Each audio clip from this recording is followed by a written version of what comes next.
এই সাপের মতন এই মাছগুলো কেমন করছে দেখো, এ কি করে বাবা, আমার তো ভয় করছে। ও বাবা, দূর তরি, এ তুলবো কি করে? বাবা গো,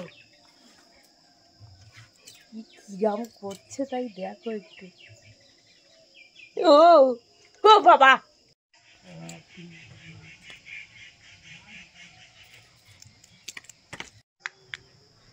টক ঢেঁড়সের জন্য এই চিংড়ি মাছগুলো ছোট ছোট করে কেটে নেব।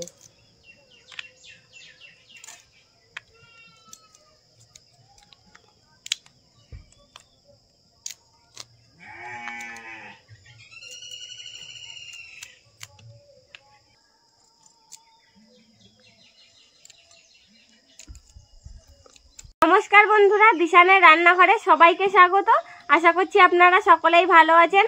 আজকে আরজে মাছের ঝাল করব, আর তার সঙ্গে এই যে টক ঢেঁড়স, এই টক ঢেঁড়স বড় বড় চিংড়ি মাছ দিয়ে টক করব। আপনারা সম্পূর্ণ ভিডিওটি দেখতে থাকুন, আশা করছি আপনাদের ভালো লাগবে। আমি এই টক ঢেঁড়সগুলো ছাড়িয়ে নিচ্ছি।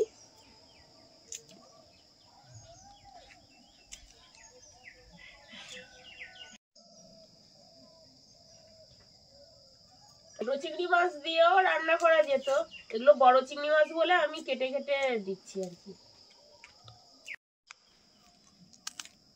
উপর থেকে এই ঢেঁড়সের ছালটা নেব আর দানাটা ফেলে দেবো।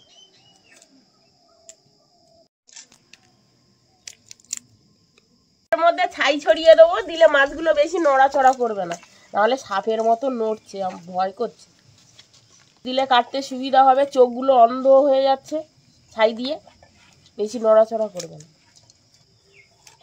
এ মাছের ছাল ছাড়ানো লাগে না, কুচে মাছের যেমন ছাল তুলে দিতে হয়, এ মাছগুলো ছাল তোলে না। এবার এই মাছগুলো পিস পিস করে নেব। এই মাছের রক্ত দেখো কেমন, বিশাল রক্ত এই সব মাছে।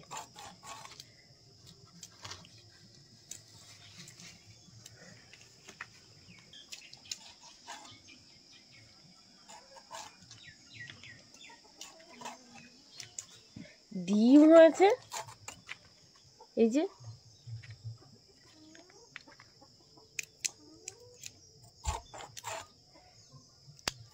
ভয় ভয় করছে। এই মাছগুলো সাপের মতন হাতে পায়ে লোকে পেঁচিয়ে ধরছে। খাওয়ার সময় আর ভয় করবে না, খাওয়ার সময় তখন আনন্দে খেয়ে নেব। মাছ করে দেখো বটির গায়ে কিভাবে জড়িয়েছে। ও বাবা, এট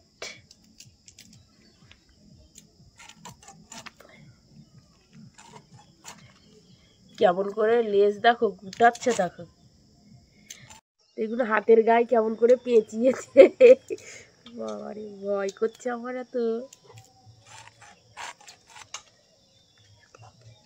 মাছটায় তেলও হয়েছে আর ডিমও হয়েছে। এই যে, এই যে হলুদ হলুদ, প্রত্যেকটা মাছের ডিম হয়েছে।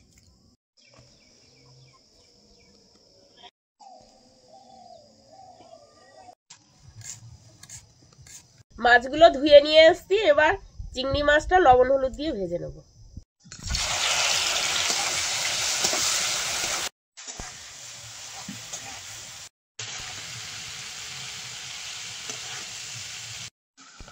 এবার তেলের মধ্যে শুকনো লঙ্কা আর সর্ষে দিয়ে দেবো।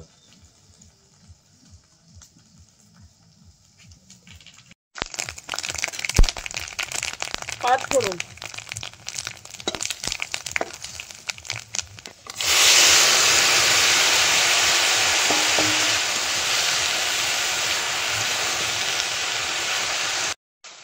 গরম পাওয়ার সাথে সাথে একদম সব গলে গেছে।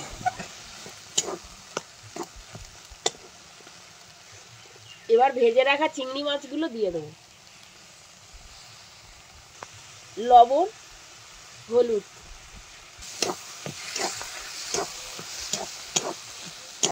এবার নাড়াচাড়া দিয়ে দিয়ে ভালো করে জলটা টানিয়ে নেব।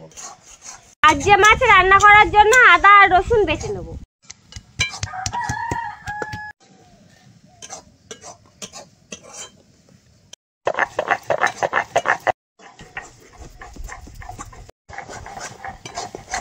প্রায় হয়ে এসেছে, এবার স্বাদ মতো চিনি দিয়ে দেবো।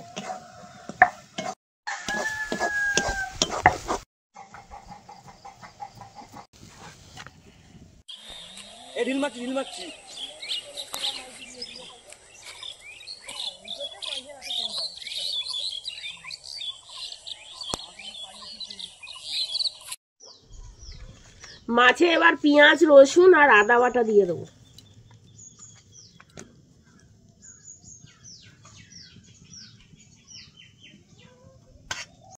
কাঁচা লঙ্কা চেরা, লবণ, হলুদ, গুঁড়ো লঙ্কা, ধনে গুঁড়ো,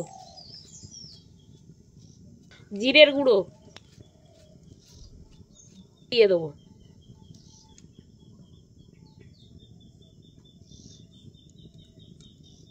এবার এগুলো ভালো করে মাখিয়ে নেবো, মশলার সাথে মাছটা ভালো করে মাখাবো।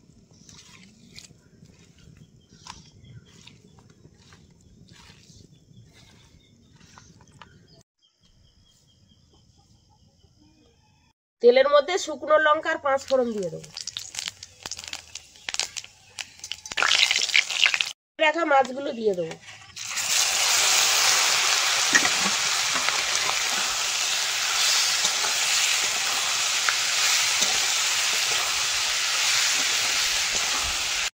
এতে কোনো জল দেবো না, মশলার সাথে ভালো করে মাছগুলো কষিয়ে নেবো।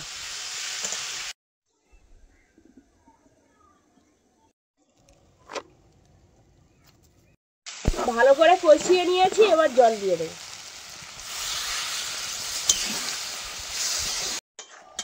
এবার তরকারিটা ভালো করে ফুটিয়ে নেব। এরকম আরো নতুন নতুন রেসিপি দেখতে আমাদের চ্যানেলটিকে সাবস্ক্রাইব করবেন আর অবশ্যই পাশে থাকা বেল আইকনটি প্রেস করবেন, তাহলে আমরা নতুন কোনো ভিডিও আপলোড করলে নোটিফিকেশন আপনাদের কাছে পৌঁছে যাবে। আর কে কোথা থেকে দেখছেন কমেন্টে জানাবেন, তাহলে আমরা নতুন নতুন ভিডিও করার আগ্রহ পাবো। যদি ফেসবুক থেকে দেখেন তাহলে ফলো করে আমাদের সঙ্গে থাকবেন। তরকারি হয়ে গেছে, গরম মশলা দিয়ে নামিয়ে নেব।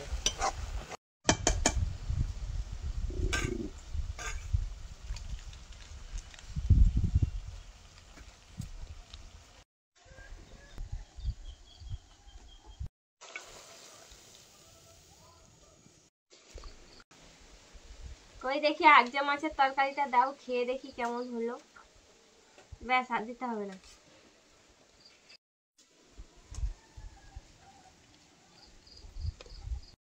লঙ্কাগুলো ভাতের সাথে ভালো করে মেখে নেব। এইসব তরকারি একটু ঝাল ঝাল হলে বেশি ভালো লাগে খেতে।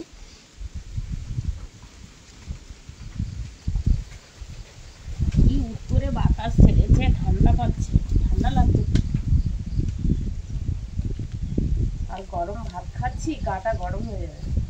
তরকারির স্বাদটা এত সুন্দর হয়েছে, এই তরকারি যদি আপনারা একদিন রান্না করে খান তার মাংস খেতে ইচ্ছে করবে না। একদম পুরো মাংসের মতন হয়েছে খেতে, আর দারুণ একটা স্বাদ লাগছে তরকারির থেকে। গরম ভাত দিয়ে খুব সুন্দর লাগছে খেতে।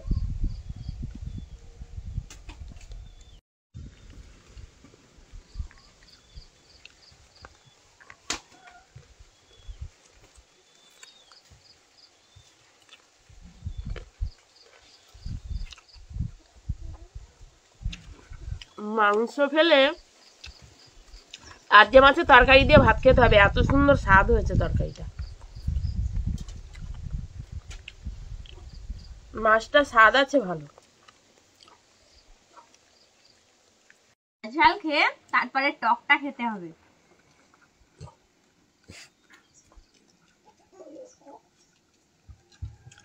তুমি তো খেয়েছো ভাত না? টক ঢ্যাঁড়সের থেকে সুন্দর গন্ধ বেরোচ্ছে।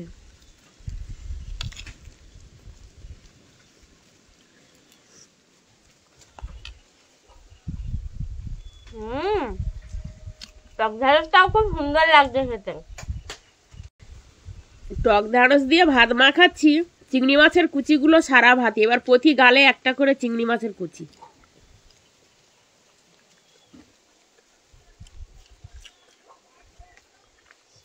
দারুণ হয়েছে টকটা। চিংড়ি মাছগুলো ঝিলু হয়েছে,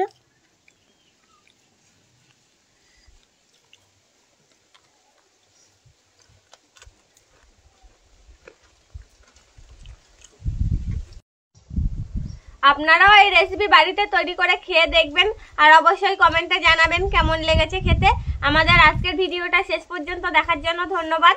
ভালো লাগলে লাইক কমেন্ট শেয়ার করবেন। আবার ফিরে আসবো নতুন একটা রেসিপি নিয়ে। সবাই ভালো থাকবেন, সুস্থ থাকবেন।